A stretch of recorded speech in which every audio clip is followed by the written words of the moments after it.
Hi guys, it's Nicole, and my video today is part of a new year-long YouTube collaboration with a bunch of other scrapbookers here on YouTube.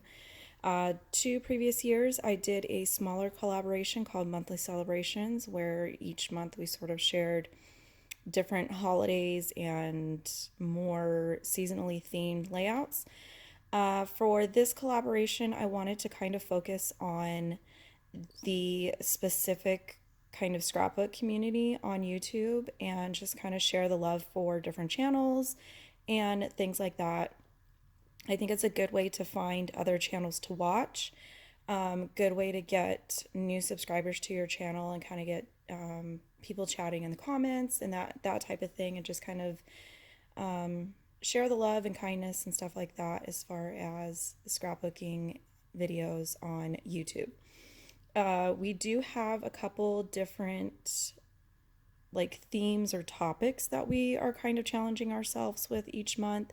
With January, I sort of issued a challenge of just kind of sharing yourself, sharing your style, sharing things that you like, and kind of introduce yourself to any potentially new subscribers or new viewers to your channel through this hop. And so for me, anybody new to my channel, this is probably a bad example of my style. For some reason, I just kind of couldn't get out of the mood to do this particular layout. This layout is actually just going to be a single page layout with some small photos from our family photos from 2019. However, this is going to basically be the opening page to my 2020 album. This is something that I just like to do just at the start of each year for my albums. So, not necessarily a good representation of what I would normally do. Typically, I do like double page layouts. I do like to squeeze in as many photos as I possibly can. A lot of times, I do like to incorporate things like stamping or die cuts or things that would maybe be sold as like card making supplies. I do like to kind of get double duty out of those types of things. So for this particular layout here, I'm sharing these dies that I'm using are very old from My Favorite Things. I will look and see if they are still available. If they are, I'll put a link in the description box. But they're basically just square nesting dies that also do a pierced dot edge to them. And I really like using them if I'm going to do any sort of grid style layout where everything's going to butt up together, because for whatever reason, if I try to cut things myself and then line them up into a grid, they're never the same size. They never line up, they're never straight. So for me, this is just an easy way of kind of setting myself up for less failure in a sense. So I ran my photos, which when I printed them, I just printed them at 2 1/4 inch squared so that I had enough space to cut them out with the dies.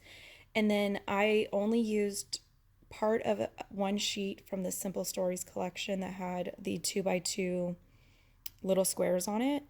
And typically I would incorporate, like if I do a grid style layout like this, usually I would use some of the other pattern papers as well, something that doesn't have an image on it or doesn't have a phrase on it, which gives you an opportunity to kind of embellish those areas. For this type of page, because I'm not really documenting an event or I'm not documenting like specific photos of something that happened, this is basically just an album opening page. I just wanted some of my favorite photos from our family shoot that was a couple months prior to this, and I tend to go pretty basic and simple on these pages because these photos are going to have other layouts that have journaling and larger photos and things like that. This is again just kind of like a placeholder at the beginning of my 2020 albums. So I do try to keep them kind of simple. So for me, I relied on these pre-designed squares that were from the pattern paper, and it just kind of sped up the process. I did use my mat and a T-square ruler to make sure that I was lining everything up. When I originally set out to do this layout, I thought I was going to have everything centered on the page and maybe do like a 5 by 5 grid and just kind of do that. And then typically I'll try to put something like hello and the year just so that I know, this is my album opening page. And then when I was moving things around on the page and I created this gap between the first row and the other 3 rows, I actually really liked it. So I figured, you know what, I'm going to give myself this little break within the photos and allow this to become where I'm going to put, hello 2020, and maybe just embellish this area. And again, kind of keep it simple, keep the focus on that it's basically just opening up into a new year of memories and layouts and that type of thing. This was about as far as I was in my like mental planning of what I was going to do. And so from here out, things slowed down pretty quickly for me. If you are a new subscriber or a new viewer to my channel, I am kind of all over the place. I do watch a lot of people that have a distinct style and a distinct sort of process to their videos, which I love. I feel like my brain doesn't work like that. So on my channel, I will do things like pre-designed kits from Scrapbook Generation. I will scrap lift layouts from people that I follow here on YouTube or Instagram or magazines. I feel like that's a good way of learning different styles or different techniques or just different things that you enjoy and want to incorporate into maybe your own kind of designs. Very rarely will I do something like this where it's kind of just all me and whatever I'm kind of conjuring up in my brain. But I do think that it is important to force myself to kind of do that. But like I said, I do like layout kits. I do like scrapbooking. I love relying on sketches because I do feel like it takes a lot of the like design element out of it for me, which I don't necessarily enjoy doing on my own. So a lot of times I like to use sketches because it speeds up the process for me.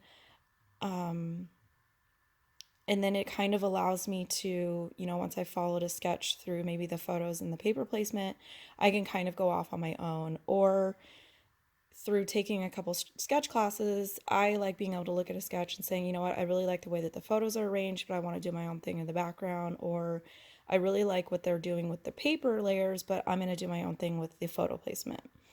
So I am kind of all over the place.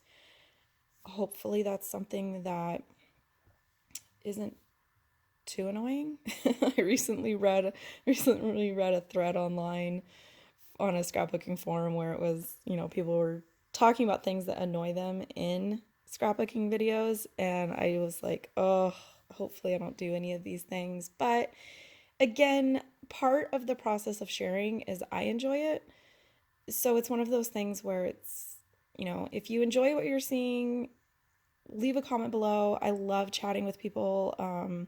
With some of these bigger websites closing down in the last few years, it's kind of harder to find places to chat with other people online. I don't really scrapbook in person with other people very much. A couple times a year I will go to a crop, but I do tend to kind of just talk to my table mates and get my stuff done, and I don't really venture out into stranger danger land. But I have kind of always been more social online. So that was another thing that I really liked about the sort of scrapbook process community on YouTube, was you could chat in a sense with people that either, had a similar style to you, or my favorite manufacturer is Simple Stories, and you can get to talking to people about new releases and things like that.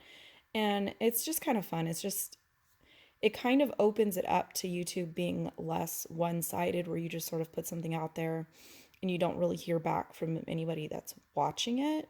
So I have been trying to be better about, when I'm watching some of my favorite channels, to make sure that I do leave a comment, let them know, like, I watched it. Hey, I really loved this thing that you did. Or, what are you planning on sharing next? That type of thing. And a lot of these people here on YouTube I have become friends with through things like Instagram or Facebook, and have been able to chat with them through that too. And it just kind of opens up this bigger kind of community sense type thing. So when monthly celebrations was wrapping up at the end of 2019 and I was talking to some of the girls about it, I was like, you know what? I do want to do another year-long series, but I kind of want to change it up and I kind of want to have this thing where, let's open it up to as many people as we can find that want to participate. Let's help other channels grow. Let's talk to some bigger channels, and anybody was welcome to join. I reached out to a couple people and they were amazing and said that they wanted to join. So make sure that you check the show more area below the video where the description box is below. Like I said, if I'm using current products, I will try to post a link where you can find them. And then for this particular collaboration hop, whatever you want to call it, there will be links to the other videos for everybody that's participating. So I hope that through this collaboration that you find some new channels to watch, find some new inspiration, maybe find something different to try in your own layouts, maybe get to chatting with different people in the comment section, and just kind of expand maybe your YouTube viewership and stuff. Because I know for me, it's absolutely fun when I find a new channel on here that I can kind of binge watch and learn about them and kind of support them in their journey here on YouTube. So this is my completed layout. Again, I kept it simple. I hope you enjoyed stopping by. And again, I hope you enjoy the other girls participating all year.